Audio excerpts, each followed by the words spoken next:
அப்போ விஜய் சேதுபதி உள்ள வராப்புல. வரும்போது என்னை பார்த்து கேட்குறாப்புல, இல்லைவா நீங்கள் சிவில் இன்ஜினியர் தானே அப்படின்னாப்புல. ஆமாம். நீங்கள் வந்து ஒய்ஃப் வந்து ஸ்டாஃப் நர்ஸ் தானே? ஆமாம்.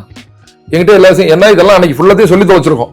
நான் எதுக்கு இங்கே வந்தேன், என்ன பண்ணேன், என்ன செஞ்சேன், எல்லாத்தையும் சொல்லி நான் தான் சொன்னேன். நிறைய பேசுவேன்னு சொன்னேன் இல்லையா, எல்லாத்தையும் சொல்லி வச்சிருக்கோம். ஹைட்டு வெயிட் மட்டும் தான் சொல்லலை, அந்த அளவுக்கு டீட்டெயில் எல்லாம் சொல்லியிருக்கேன். இவர் பார்த்துட்டு இந்த டீட்டெயிலாம் கேட்குறாரு. கேட்டோன்னா எப்படி உங்களுக்கு இதெல்லாம் தெரியும்? இல்லைவா டிஷ்யூம் படம் வந்தீங்களே, உங்க பார்த்து கூட ரிஜெக்ட் பண்ணாங்களே அப்படிங்கிறாப்ல. ஐயோ நீயா அப்படின்னா, ஆமாம் தலைவா நான் ஹீரோ ஆயிட்டேன் அப்படிங்கிறாப்ல. ஹீரோ ஆயிட்டியா என்னையா அப்படின்னா, நானா ரொம்ப ஸ்ட்ராங்காக எடுத்துக்கிட்டு நீங்க வரும்போது அப்போ ரஜினி சார் படம் எங்கேயோ ஷூட் நடந்துச்சு. அப்போ என்கிட்ட வந்து சொன்னாங்க, ரஜினி சார் அங்கே தான் இருக்காரு, போனால் ஃபோட்டோ எடுக்கலாம். நாங்கள் ரஜினி சாரோட ஃபோட்டோ எடுக்கலாம் இல்லை, ரஜினி சார் நடிக்க வந்திருக்கோம். இதுதான் உள்ள பக்கத்தில் நான் அந்த பையன் இல்லை, பயங்கர கேடி தலைவா நீங்க கேட்டோம் டக்குன்னு அப்படி நிற்கிறீங்க. என்னன்னா ஓ போலீஸ்னு கேட்குறாங்க, அப்புறம் நிற்க வேணும் அப்படியே நிற்பேன் அப்படின்னா அந்த பையன்கிட்ட பேசுகிறேன். அந்த பையன் யார் தெரியுமா? அவருக்கு அதான் ஃபர்ஸ்ட் படம். அந்த பையன் தான் விஜய் சேதுபதி. 2 பேரில் யாரை யூஸ் பண்ணலாம் அவங்கள்ட்ட டிஸ்கஸ் பண்ணிட்டாங்க. அப்போ டேரக்டர் சசி சார் இருந்தார். சசி சாரோட படம் அது. எதுனா டிஷ்யூம் எடுத்தார் இல்லையா. டிஷ்யூம் வந்து ஜீவா சாரை வச்சு எடுக்கிறதுக்கு முன்னாடி அசோக் அப்போ வர பிரகாஷ் ராஜ் இருக்கானா என் பையன் வாங்கிட்டுல பேசியிருக்கியா என்னை பார்த்து பேசியிருக்கியா இல்லை அதில் கூட நிற்கிறேன்டா கொடுத்துட்டு போயிட்டான். 2007 நான் ஊருக்கு போயிடுறேன்.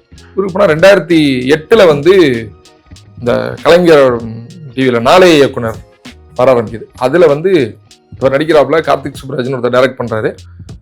இதெல்லாம் பார்க்கும்போது இல்லை எனக்கு யாரா அவன் நல்லா இருக்கு, இவன் நல்லா நடிக்கிறான். எனக்கு விஜய் சேதுபதி அடையாளமே தெரியல. அன்னைக்கு ஒரே ஒரு நாள் பார்த்தது தான். படம் நல்லா இல்லைன்னா 10 பேர்ல 6 பேர் மோகம் என்னடா அப்படின்னு கேட்டால் அப்படிதான் இருக்கு அப்படிமா ஏன் கிளம்பிடுவாங்க இங்கே வந்து. ஸோ இப்படி அங்கே இருக்கும்போதே ப்ளூ சட்டமா இப்போ என்ன பேசுறாரு, வண்டி இங்கே நினைப்போம் நம்ம எதுக்கு 5 மணிக்கு எந்திரிக்கணும், அதெல்லாம் எந்திரிக்கணும், கண்டிப்பாக எந்திரிக்கணும். நான் ஒரு பயிற்சி ஒன்று பண்ணுறேன். ஏன்னா நடுவில் யாரும் கேட்கலன்னா ஒரு வேலை இதுக்கு பதில் சொல்ல முடியாமல் போயிருவாங்கன்னா நானே இந்த பதில் உங்ககிட்ட நான் சொல்லிடுறேன். என்ன பயிற்சின்னா நான் வந்து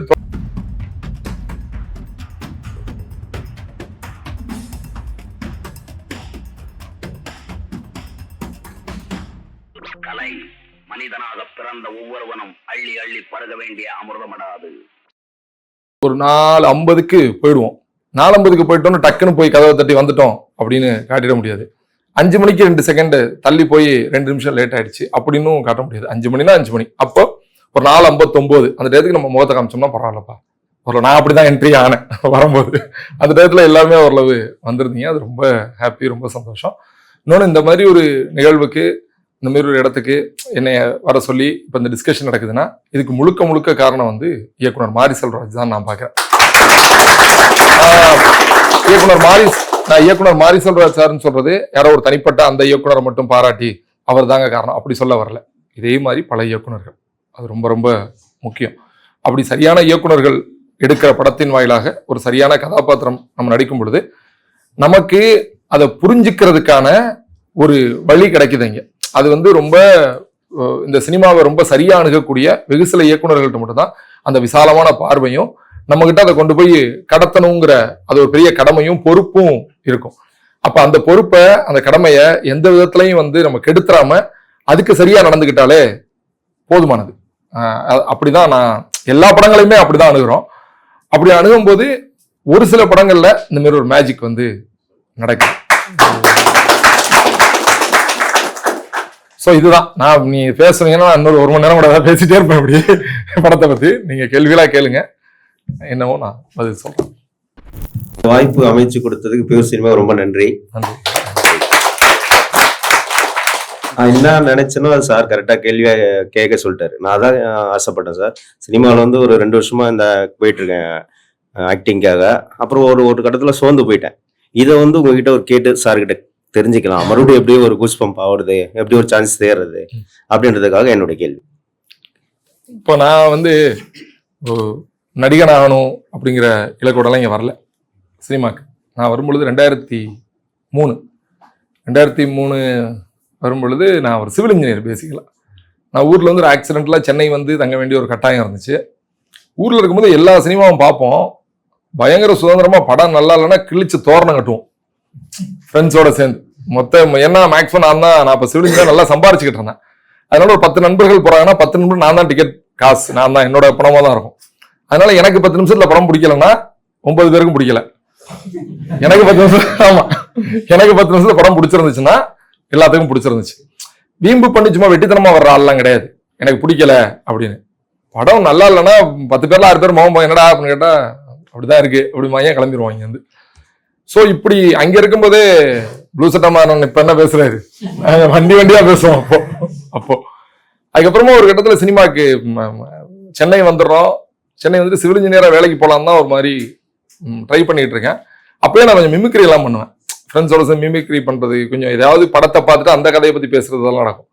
அப்போ எனக்கு தெரிஞ்ச இயக்குனர் ஒருத்தர் சொன்னாரு, என் ஃப்ரெண்ட் ஒருத்தர் போட்டோ கொடுக்க போறான். நாங்க ஏற்கனவே ஒருத்தர் அனுப்பி வச்சிருந்தோம், இங்க போடா சினிமாவுக்கு போய் ஜெயிச்சுட்டு வா நடிகனா ஒருத்தர் அனுப்பி வச்சிருந்தோம். அவன் இங்க வந்து தேடிட்டே இருக்கான், நடந்துகிட்டே இருக்கு. அப்போ என்ன நீங்க கொண்டு போய் போட்டோ கொடுத்துட்டு வாரு. நான் அதுக்கு சார் நான் கொண்டு போய் கொடுங்களேன் அப்படின்னாப்ல. கொண்டு போய் போட்டோ கொடுத்தேன். அடுத்த நாள் காலையில் என்னைய வர சொல்லிட்டாங்க. அவனை வர சொல்லலை, அவன் கிட்ட போன் பண்ணி சொல்றானே என்ன வர சொல்றான். உன்னையே சொல்லிட்டாங்க. அவன் கிட்ட இவன் திரும்ப அசிஸ்டன்ட்டுக்கு போன் பண்ணி பேசுறான். நான் தான் அவனையே கூப்பிட்டு வந்தேன், அவனை வர சொல்லியிருக்கீங்க, என்னைய கூப்பிடல அப்படிங்கிறான். சரி நீங்களும் வந்துருங்க. ஏன்னா அது ஒன்றும் தனித்தனி கதாபாத்திரமெல்லாம் இல்லை, ஒரு 50 பேர் மைக்கு பிடிச்சிட்டாங்க ஒரு பக்கமா நிற்பான்.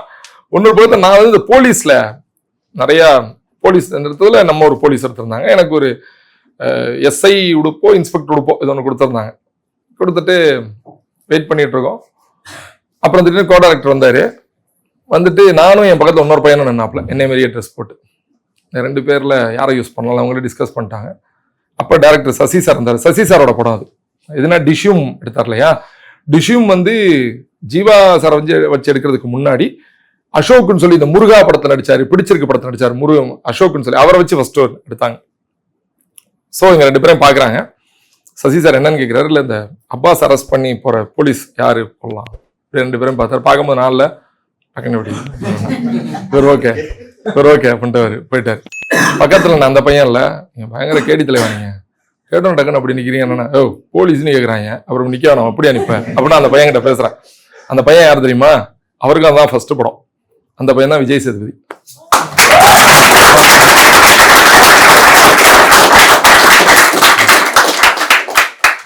ஸோ அன்னைக்கு வந்து அவர் விஜய் சேதுபதியா வருவாரா ஆவாரா அதெல்லாம் தெரியாது. நான் நிறைய பேசுவேன், நான் பேசிக்கிட்டே இருப்பேன். அவர் வந்து அவ்வளோ பேச மாட்டாப்புல, ரொம்ப இன்ட்ரோவர்ட் தான். அவர் ரொம்ப குறைவாக பேசக்கூடிய ஒரு மனிதர் தான். ஆரம்பத்தில் அவரோட பழகினவங்க கிட்ட கேட்டால் தெரியும். அதுக்கப்புறமா ஒரு வெற்றியை நோக்கி ஓடி அந்த உழைப்பை கொடுத்து அந்த உழைப்பு அதுக்கான வெற்றியை நமக்கு திரும்பி கொடுக்கும் பொழுது அது கொடுக்குற தைரியமும் அது அணுகின நேர்மையும், நான் நிறைய பேசலாம், இங்கே பேசி ஆகணுங்கிற கட்டாயம் வந்து தானா வந்துடும். அப்போ அவர் நிறைய பேசுறாப்புல, டிஸ்கஸ் பண்றாப்புல. இப்போ நீங்க ஒரு கேள்வி கேட்டீங்கல்ல, நம்ம பொறுத்திருக்கணுமா, அது எப்படி நான் 2 வருஷத்துலேயே சோர்ந்து போயிட்டேன் அது இதுன்னு. அதுக்கு நான்லாம் வந்து சரியான ஆள் கிடையாது உங்களுக்கு பதில் சொல்றதுக்கு. விஜய் சேதுபதி தான் சரியான ஆள் ஒப்பீடு அளவுல. ஏன்னா அவரை வந்து நான் வந்து 2003 அந்த படத்துல நடிக்கிறோம். 2003 ஆமா 2003 படம் நடிக்கிறோம். அதுக்கப்புறம் 2005 நான் வந்து கற்க கசடர்னு ஒரு படம் நடிக்கிறேன். அது விக்ராந்த் நடிச்சாரு, RV உதயகுமார் சார் டைரக்ட் பண்ணாரு. அது ஒரு அசிஸ்டன்ட் வழியா சில வேலைகள்லாம் பண்ணி உள்ள போய் நீங்க தான் வில்லன், அப்படியா சந்தோஷம். அப்புறம் உள்ள போனோம், நீங்க தான் செகண்ட் வில்லன், ஓ சந்தோஷம். நீங்க தான் தேர்ட் வில்லன், ஓ சந்தோஷம். இப்படி வில்லன் வந்து அடுத்து ஒரு 3வது வில்லனா ஒன்னா பண்ணோம். அது நடிச்சு முடிச்சு 2005 நம்ம ஒரு கனவோட இருப்போம்ல, கற்க கசட வரட்டும்டா அதில் லைஃபே வேற அப்படின்னு ஒன்று இருப்போம்ல. அது படம் வர்றதுக்கு முன்னாடியே தெரிஞ்சிருச்சு லைஃபே வேற தான் அது, ரைட்டு அப்படின்னு தான் இருந்துச்சு அது. ஸோ அந்த படத்தை எந்த மேஜிக் எல்லாம் பெருசா நடந்துடல. ஆனா அப்போ வந்து இந்த போட்டோ எடுத்துக்கிட்டு கம்பெனியா போறது தான் வேலையா இருக்கும். அதுக்கு நான் வந்து பயங்கரமா மெனக்கெடுவேன். போட்டோ எடுக்கிற இடத்துல என்ன மெனக்கெடுவேன்னா, அந்த போட்டோகிராஃபரை சாவடிச்சிடுறது. நான் வந்து முறைக்கிறேங்கிறது, நான் சிரிக்கிறேங்கிறது, நான் அடிக்க ஓடி வர்றேங்கிறது, எங்கே வேணாலும் அசிஸ்டன்ட் வந்தா என் முடியை பிடிச்சி இல்லைங்க நான் அப்பதான் எக்ஸ்பிரஷன் எனக்கு வருங்கிறது, இந்த மாதிரி எல்லா விதமான அதெல்லாம் தெரியாது. அதெல்லாம் தான் சரி அப்படின்னு நினைச்சுக்கிட்டு ஒன்று நிறைய பண்ணிக்கிட்டே இருப்போம். லோகிதாஸ்னு ஒரு டைரக்டர் இருக்காரு, பெரிய தேசிய விருது வாங்கினா மலையாளத்து மிகப்பெரிய டைரக்டர். ஒரு பெருந்தச்சன்கிற படம்லாம் டைரக்ட் பண்ணவர். அவர் கஸ்தூரிமான்னு ஒரு படம் டைரக்ட் பண்ணார். நான் இப்போ வந்து 2006 வந்து அவர் இங்கே வடபழனியில் ஆஃபீஸ் போட்டிருக்காரு. இவர் தான் டைரக்டர்னு சொல்லிட்டாங்க, லோகிதாஸ் டைரக்டர்ன்றாங்க. லோகிதாஸ் சார் டைரக்டர், எனக்கு மலையாள படம் பிடிக்கும், பார்த்துட்டு இருக்கேன். தலைவனை போய் பார்த்துடணுன்டான்னு வேகமா ஓடி உள்ள போறேன். ஒரு லுங்கி பீடியோட ஒரு மனுஷன் உட்காந்தாப்புல, லோகிதாஸ் சார் என்னன்னு அப்படின்னாரு. அவர் ஒரு தலைவன் தான் அப்படின்னா வச்சு அமைதியாக உட்காந்தாப்புல. நான் அந்த ஆல்பத்தை கொடுத்தேன். நான் சொன்னேன் இல்லையா, நடிச்சு கொட்டியிருந்தேன்னு சொன்னேன் இல்லையா, அதுல என்னோட நடிப்பை பார்த்து வியந்து போய் ஹீரோவை தூக்கிடுறேன்டா, நீ தான்டா ஹீரோ அப்படின்னு சொல்லிடுவாப்லங்கிற அளவுக்கு நமக்கு ஒரு நம்ம இப்ப ஆரம்பத்துல சினிமாவில் ரொம்ப தோணும். யாராவது பார்த்துக்கிட்டே போனா, யாரோ ஒரு டேரக்டர் பார்த்துட்டே போறான், கண்டிப்பா நீ தான் கூப்பிட போறான். இந்த கிறுக்குத்தனமெல்லாம் வந்த புதுசுல நமக்கு ஒண்ணு தோணும், இதெல்லாம் நடக்கும். ஸோ அந்த மாதிரி லோகிதாஸ் வந்து நம்மளை வந்து கூப்பிட்டு போறோம்னா அவர் அப்படியே எல்லா போட்டோவும் திருப்பிட்டு எந்த சேட்டையுமே பண்ணாம கையை கட்டி இப்படி போட்டோ இருப்போம்ல, அந்த போட்டோ தான் எடுத்துக்கிட்டாப்ல. அப்பதான் புரிஞ்சிச்சு, நீ நடிச்சு கொட்ட வேண்டியது போட்டோல எல்லாம் தேவையில்ல தம்பி, போட்டோ நீ எப்படி இருக்கியோ அப்படி சாதாரணமா ஒரு போட்டோ எடுத்துக்க, ஒரு முழுசு, ஒரு பாதி, ஒரு முன், ஒரு பின், ஒரு ப்ரொஃபைல் ரைட் லெஃப்ட், இது போதும், இந்த போட்டோ கொடுத்தா போதுமானது அப்படிங்கிறது அன்னைக்கு வரட்ட புரிஞ்சிச்சு. அதுக்கப்புறம் போட்டோ எடுத்து போறேன் தொடர்ந்து நிறைய இடங்கள்ல கொடுக்குறேன், சின்ன சின்ன கதாபாத்திரம் நடிக்கிறேன். ஆனா அது வந்து இல்ல, எப்படி படம் நமக்கு பார்க்கும்போது பிடிக்கலாம்னு ஒரு கோவம் வருது இல்ல, அதே மாதிரியே இந்த படம் வந்தா என்ன ஆகுங்கிறதும் வேலை செய்யும் போது தெரியும்ல, எதுக்குலாம் அந்த வேலை செய்யறோம்னு ஒரு கோவம் இருக்கும்ல. பத்தலை நடிக்கும் போது, வேலை செய்யும் போது, இதுக்கா வந்தோம், கூட்டத்தில் நிற்கா வந்தோம், ஒரே ஒரு வசனம் பேச வந்தோம். ஏன்னா அப்ப எனக்கு கல்யாணம் ஆயிடுச்சு, 2004 2003 கல்யாணம் ஆயிடுச்சு. என் பையன் வந்து இல்ல ஒரு 6 வயசு இருக்கும், 6-7 வயசு. அப்ப நான் ஒரு படம் நடிச்சிருக்கேன். அந்த படத்துல பிரகாஷ் ராஜ் சார் கூட வர்ற மாதிரி அந்த டைரக்டர் எனக்கு ரொம்ப வேண்டியவர். அந்த போட்டோ கார்டை வந்து எனக்கு கொடுத்து விடுறாரு, என்னை சந்தோஷப்படுத்துறதுக்கு வந்து தானே கொண்டு வீட்டில் காட்டுங்க அப்படிங்கிறாப்புல. பிரகாஷ் ராஜ் பக்கத்துல நினைக்கிறான். அப்ப என் பையனுக்கு 6 வயசு 7 வயசோ. அப்போ என் பையன் இப்படி பாக்குறான், எங்க அம்மா காட்டுறாங்க, உங்க அப்பா வர்ற பிரகாஷ் ராஜ் இருக்கானோன்னா என் பையன் வாங்கிட்டுல பேசிருக்கியா, என்னை பார்த்து கேட்குறான், பேசிருக்கியா, இல்ல அதுல கூட நிக்கிறேன்டா, கொடுத்துட்டு போயிட்டான். அப்ப அவன் வந்து எப்படி பாக்குறான், நீ டயலாக் பேசிருக்கியா, நீ வேலை செஞ்சிருக்கியா. ஏன்னா அதுவும் காரணம், சின்ன பிள்ளைல இருந்தே வந்து தாய்ப்பாலை ஊட்டி வளருங்கம்மா. இல்ல இந்த சினிமாக்காரங்க எல்லாம் சினிமா பாலை ஊட்டி வளர்ப்பாங்க, அது ஒரு பெரிய பிரச்சனை. சினிமா பத்தி பேசுறது, டிஸ்கஸ் பண்றது, அது ஒண்ணு. இப்ப என் பையன் இதை இப்படி கேட்கறாங்கிட்ட, நானா ரொம்ப ஸ்ட்ராங்காக எடுத்துக்கிட்டு இங்க வரும்போது அப்ப ரஜினி சார் படம் எங்கேயோ ஷூட் நடந்துச்சு. அப்ப என்கிட்ட வந்து சொன்னாங்க, ரஜினி சார் அங்கே தான் இருக்காரு, போனா போட்டோ எடுக்கலாம்னாங்க. ரஜினி சாரோட போட்டோ எடுக்கலாம் இல்ல, ரஜினி சார் நடிக்க வந்திருக்கும். இதுதான் உள்ள ஓடும், இதுதான் உள்ள ஓடும், இதுதான் உள்ள ஓடணும்னு நான் நினைப்பேன். நிறைய பேர் வந்து நான் இந்த படத்தை ஒரு சீன் நடிச்சிருக்கேன், ஒரு இடத்துல எனக்கு டயலாக் கிடைச்சிருக்கு, இப்படிதான் படிப்படியா நடக்கும். ஆனா இதை நினைச்சே சந்தோஷப்பட்டு சூப்பர் நாளைக்கு ஒரு சீன் நடிச்சிட்டேங்க சந்தோஷப்பட்டுக்கலாம். இதை பெருமையாவோ இத லட்சியத்தை அடைஞ்சிட்டதாவோ பாக்குறதுங்கிறது வந்து அது இல்லை. ஏன்னா இன்னைக்கு காலையில இருந்து இங்க சாயந்தரம் இங்க வர்றதுக்கு ஒரு பிளான் ஒன்று பண்ணிருப்பீங்க, அதுக்கு மற்ற வேலைகள்லாம் விட்டுருப்போம். இவ்வளவு ஒரு காலம் பொன் போன்றதுங்கிறது படிக்கும் போது யாரோ பெரியவங்க சொல்லும் போது என்ன காலம் பொன் போன்றது, அதுவும் 10ல் 1 11 தோணும். ஆனா காலம் பொன் போன்றதுங்கிறது ரொம்ப பிஸி ஆயிட்டா அதுக்கப்புறமா தெரியும். அதை நோக்கி ஓடும் போதே இது மேல ஒரு இன்னும் தெளிவான தீர்க்கமான பார்வை இருந்துச்சுன்னா இன்னும் பெட்டர். ஸோ அதே இப்போ நீங்க கேட்ட கேள்விக்கு தான் தொடர்றேன்.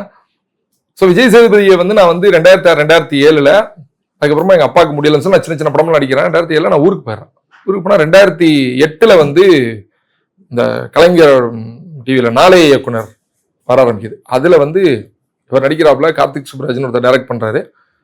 இதெல்லாம் பார்க்கும்போது இல்ல எனக்கு யாரா அவங்க நல்லா இருக்கு, இவன் நல்லா நடிக்கிறான். எனக்கு விஜய் சேதுபதி அடையாளமே தெரியல. அன்னைக்கு ஒரே ஒரு நாள் பார்த்ததுதான், இவன் எங்கேயோ பார்த்த மாதிரி இருக்கேன், நான் நல்லா நடிக்கிறான், யாருன்னு தெரியல.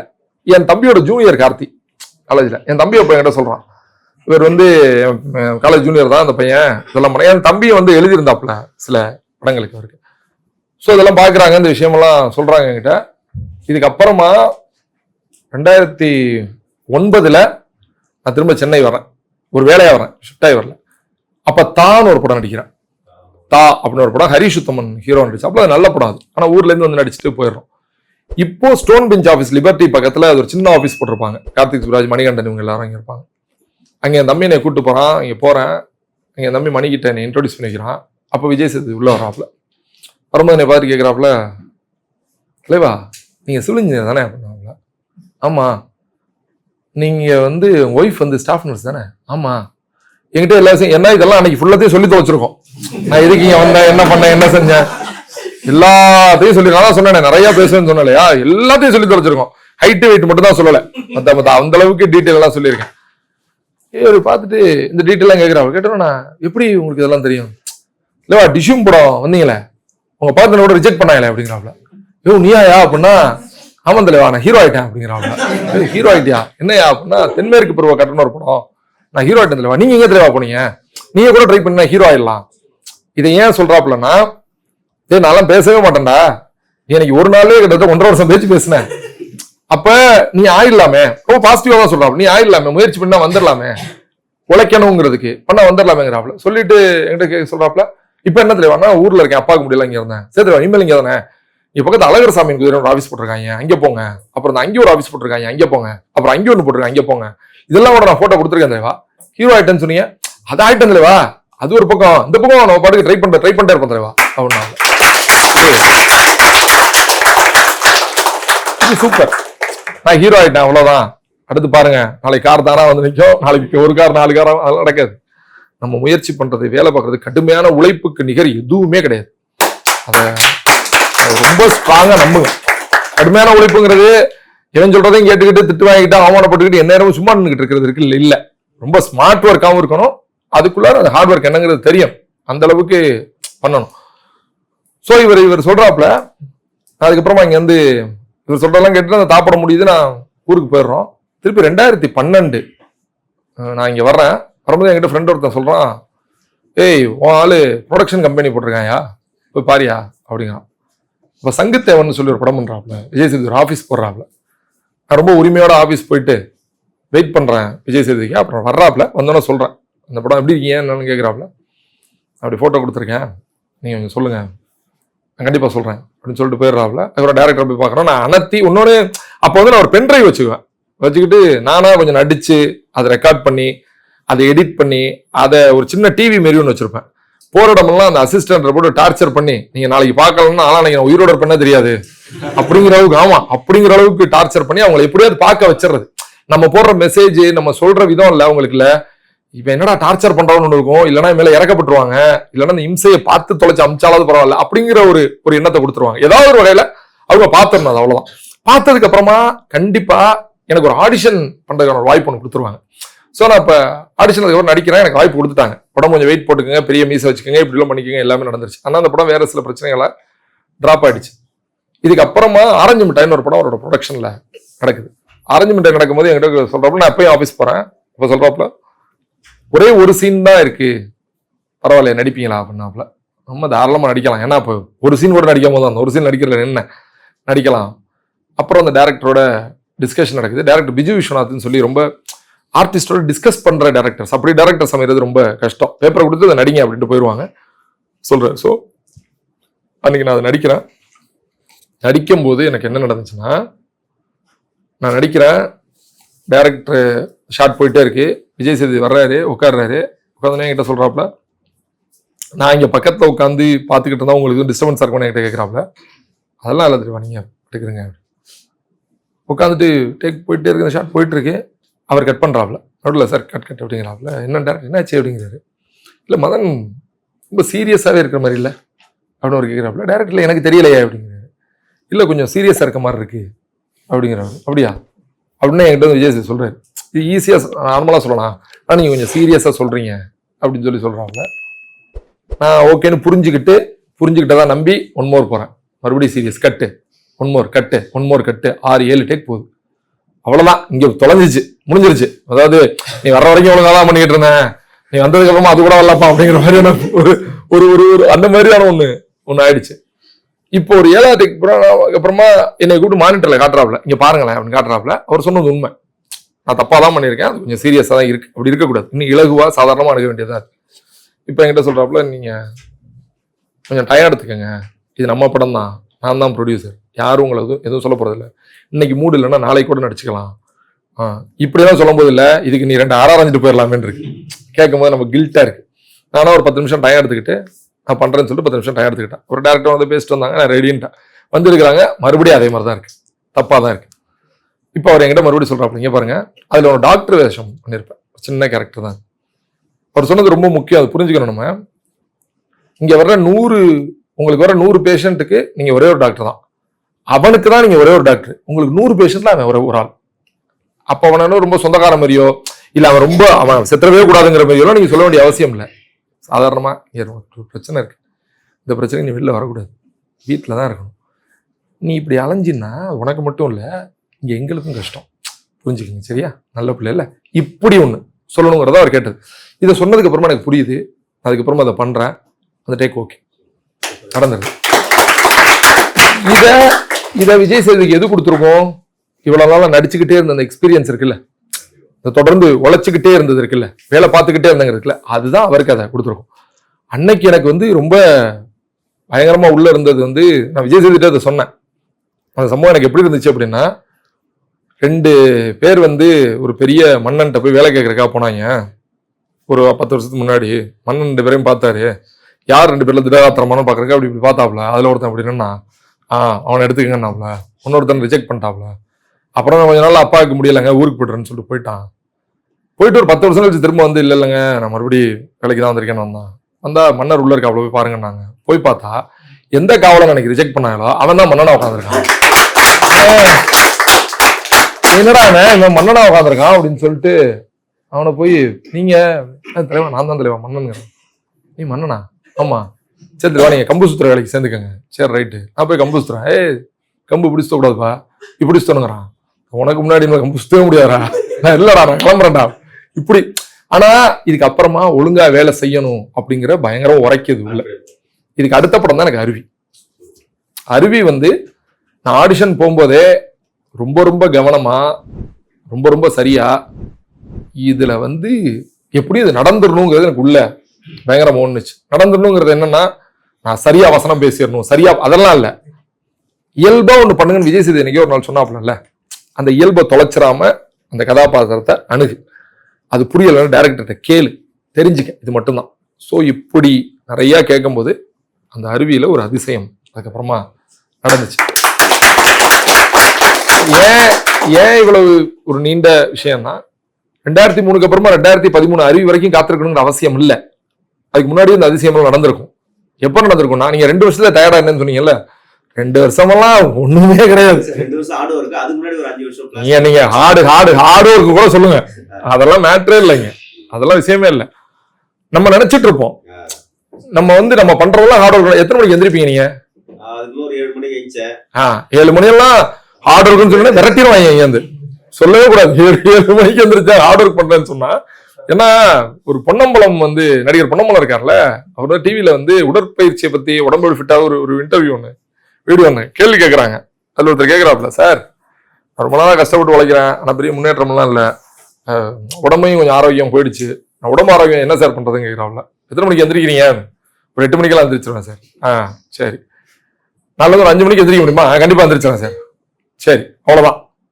இல்ல சார் 5 மணிக்கு எந்திரிச்சு, நீ 5 மணிக்கு எந்திரி, அவ்வளவுதான் ஒண்ணே ஒண்ணு, 5 மணிக்கு எந்திரி, உடம்பு ஆரோக்கியம் ஆயிடும். இங்க நினைப்போம் நம்ம எதுக்கு 5 மணிக்கு எந்திரிக்கணும், அதெல்லாம் எந்திரிக்கணும், கண்டிப்பா எந்திரிக்கணும். நான் ஒரு பயிற்சி ஒண்ணு பண்றேன். ஏன்னா நடுவுல யாரும் கேட்கலன்னா ஒரு வேலை இதுக்கு பதில் சொல்ல முடியாம போயிருவாங்கன்னா நானே இந்த பதில் உங்ககிட்ட நான் சொல்லிடுறேன். என்ன பயிற்சின்னா, நான் வந்து தொடர்ந்து திருக்குறள் வாசிக்கிற பழக்கம் உண்டு எனக்கு. அது எதுக்குன்னா, நான் என்னவா பாக்குறேன்னா, அதுல 2 விஷயம் உண்டு. நீங்க அந்த 2 அடியை படிக்கும் போது இல்ல, அதுக்குள்ள இருக்க பொருள் இருக்கு இல்லையா, அது தெரிஞ்சுக்கணும்னு, உண்மையா தெரிஞ்சுக்கணும்னு நினைச்சா அது மெனக்கெட்டு தான் தெரிஞ்சுப்பீங்க. சில குறள் நம்ம ரெகுலரா பஸ்ல படிக்கிற இல்ல புத்தகத்தை ஏற்கனவே படிச்சு வந்த அந்த குறளுக்கெல்லாம் உங்களுக்கு சாதாரணமா அர்த்தம் தெரிஞ்சிடும். தெரியாத குறளுக்கு புதுசா படிக்கும்போது புதுசா இருக்கும் அதோட. இப்ப இந்த வாய்மைங்கிற அந்த அதிகாரத்துல பாத்தீங்கன்னா, முதல் குறள்ல வாய்மை எனப்படுவது யாதென்றும் தீமை இல்லாத சொல், ஒண்ணுமே தீமையே இல்லாத சொல் வாய்மை தான் மாப்பிள. அடுத்த குறளை பொய்மையும் வாய்மை இடத்த புறை தீர்ந்த நன்மை வைக்கணும் என்பது, பொய்யும் திருவிழாம்பா சில பேருக்கு நன்மை அடக்கும் நான் பாப்பல. ஏன்பா முதல் குறள்ல பொய்யே சொல்லாத, பொய்ங்கிறது அதை விட தீமையான சொல்லே கிடையாதுங்கிற. 2வது குறள்ல தேவனா பொய் சொல்லுங்கிற, இதை என்னவாப்பா எடுத்துக்கிறது அப்படிங்கிற ஒரு கேள்வி வருது இல்ல. இது ஒண்ணு வரும். இன்னொன்னு, இப்ப அறத்துப்பால்னு எடுத்துக்கிட்டா ஒரு 380 குறள் இருக்கு. எனக்கு வந்து 380 குறளும் முழுசா நான் படிச்சேன். 380 குறளும் எப்படி கேட்டா சொல்லுவேன்னா, 23 சொல்லு, 53 சொல்லு, 280 சொல்லு, 315 சொல்லு, 380 சொல்லு, இப்படி என்ன கேட்டீங்கன்னாலும் நான் வந்து இது ஏன் இந்த பயிற்சி எதுக்கு அப்படின்னா, அங்க போய் டைரக்டர் நம்ம படுத்த மாட்டோம். அவர் ஒரு டயலாக் கொடுக்குறாரு, ஒரு 10 பக்கம் கொடுக்குறாரு, 20 பக்கம், எத்தனை பக்கம் வேணாலும் கொடுக்குறாரு. என்னால முடியுங்கிற நம்பிக்கை நமக்கு எப்போ வரும்னா, பயிற்சி இருந்தாதான் வரும். நீங்க பயிற்சி இல்லாம அங்க போய் அதெல்லாம் பாத்துக்கோங்க, எனக்கு அதெல்லாம் வரும், நான் பார்க்காத படமா அப்படின்னா, நீங்க படம் பார்க்கறது வேற, நடிக்கிறது வேற. எனக்கு இன்னும் ஞாபகம் இருக்கு, இன்னைக்கு பைசன் வந்து நிறைய பேர் பாராட்டுறது, இதெல்லாம் ரொம்ப சந்தோஷம். ஆனா இது எங்கடா தொடங்கி இருக்கும்னு நான் பாக்குறேன். கர்ணன் படம் நடிக்கும் போது இல்ல, கர்ணன் தான் அவரோட எனக்கு முதல் படம் நடிக்கும் போது இல்ல, கல்லூர் 8 மணிக்கு வர சொல்லிட்டாங்க.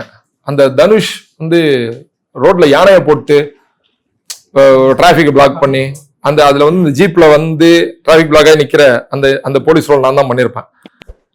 அது வந்து காலையில எடுக்கிறேன்னு சொல்லி 8 மணிக்கு போய் மத்தியானம் லஞ்ச் எல்லாம் முடிஞ்சு ஒரு 2:30-3 மணிக்கு தான் அந்த ஷாட் எடுத்தாங்க.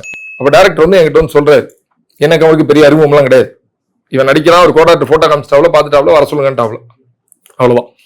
அந்த இடத்துல தான் பேசுறோம். இது வந்து இப்படி உட்காந்துருக்காரு,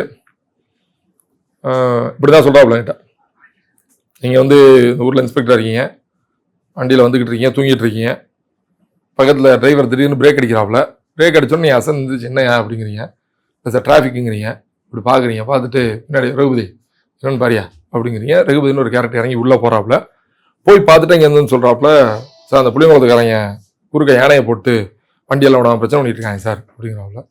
பொழப்பு மாரி ஆச்சு அப்படின்னு ஒன்று ஆரம்பிக்கிறீங்க. ஏன் சார் என்ன சார் அவங்களுக்கு அப்படின்னு சொல்லி கேட்டா, ஒன்றும் இல்லையா அவங்க ஊர்ல பஸ் நிற்காது அப்படின்னு ஒரு கதை சொல்றீங்க. இந்த கதை இதுன்னு மொத்தத்தையும் நான் என்ன சொல்லணுங்கிறத என்கிட்ட சொல்லிட்டேன். சொல்லி முடிச்சுட்டு போலாமா அப்படிங்கிறாரு. கையில் என்கிட்ட பேப்பர் வரல, எதுவுமே வரல, போலாமா அப்படிங்கிறாரு. போலாம் சார் அப்படின்னா, பேப்பர் கொடுத்துருங்க அப்படின்னாரு.